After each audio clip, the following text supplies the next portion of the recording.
Hi, I'm Kaylee Damasco, and I am part of Mr. Hammond's AP Human Geography class, Period 5. Today I'll be discussing how the increased industrialization led to the more demand for raw material and search for new markets, and was also a factor in the rise of colonialism and imperialism. Before the Industrial Revolution, everything was handmade.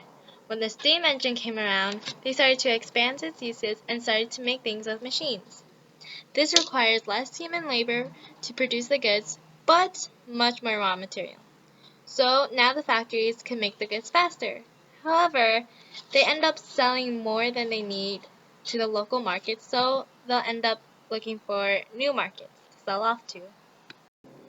Since factories can make more finished goods faster, they tend to use up more raw material. This leads the factories to use up most of the supplies, and they'll have a shortage in raw material in the surrounding area. So they will go and find new and different lands to find the material. This is where imperialism started to rise. Colonialism started to rise when one country took another for the land and the material, even though the new land had been previously settled by the indigenous group, and also used those indigenous people for cheap labor.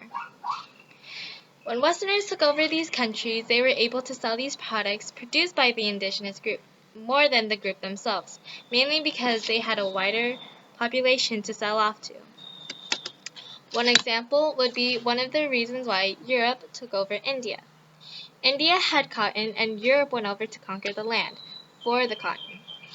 At the same time, the Europeans also took advantage of the labor that was already there.